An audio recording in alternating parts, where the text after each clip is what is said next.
It's Monday, the 6th of February. I'm Matt, and on today's Pulse Chain and DeFi news, China reconsiders crypto ban, Tether apparently controlled by only 4 people, a new euro stablecoin is released, and Richard Heart is pushed to give a time frame on when we will see the Pulse Chain v3 testnet. So with no further ado, let's go.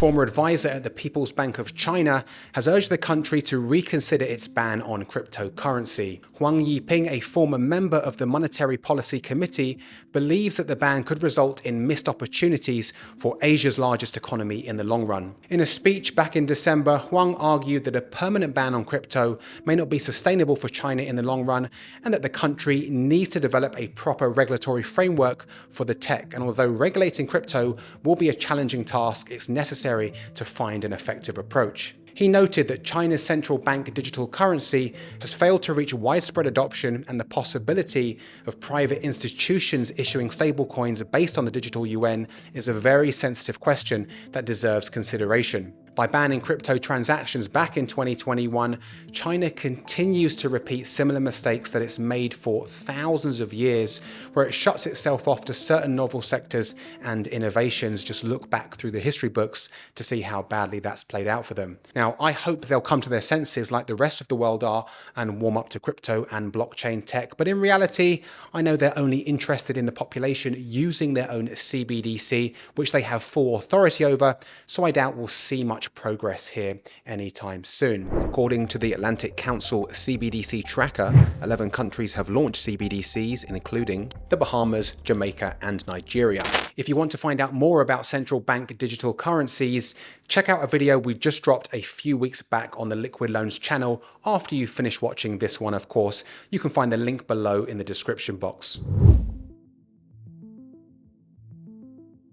Tether, the world's largest stablecoin with $68 billion in circulation, was controlled by just 4 men as of 2018, according to documents obtained by the Wall Street Journal in connection with investigations by the New York Attorney General's Office and the Commodity Futures Trading Commission. The company was built by Giancarlo Devasini and former child actor and crypto entrepreneur Brock Pierce. Devasini later helped build the crypto exchange Bitfinex and served as its CFO. Bitfinex CEO Jean-Louis van der Velde and Chief Counsel Stuart Hogner each owned roughly 15% of Tether in 2018, while the 4th largest shareholder, Christopher Harborn, owned 13%. In 2021, Tether reached a settlement with the New York Attorney General's Office after it was accused of misrepresenting the amount of fiat collateral backing its stablecoin and paid $18.5 million in damages to the state of New York, and was required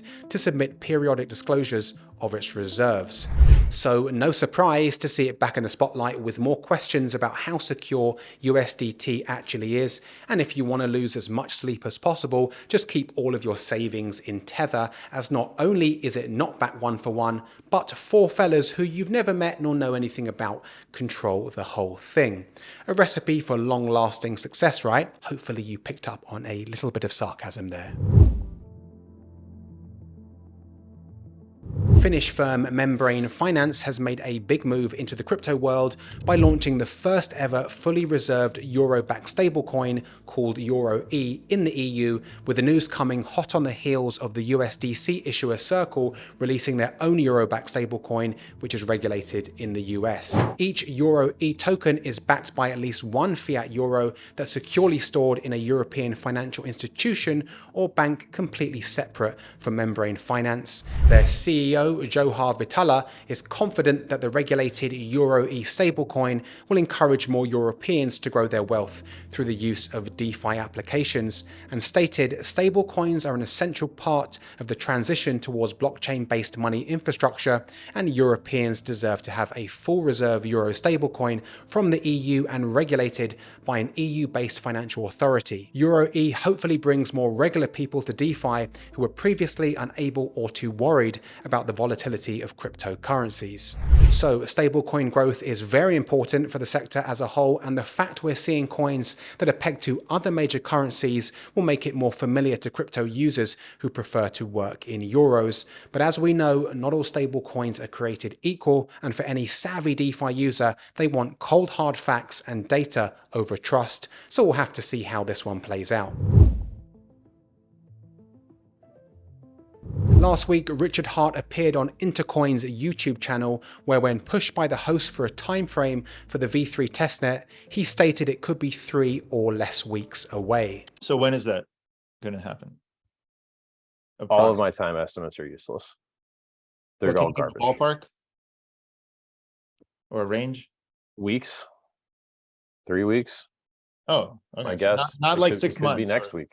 Not 12 months. I mean, this shit is like, in my opinion, very close to launch. He also tweeted out new updates that all 4 major clients are complete and they're getting into the last phases of testing, so basically the code is pretty much done. But with Mr. Heart still being coy around exact timeframes, it's still all up in the air to when exactly we may see a V3 testnet, so maybe just 4 more weeks. This has been your Pulse Chain and DeFi update on Monday, the 6th of February, 2023. If you did like this video, you're also going to love this video too right here.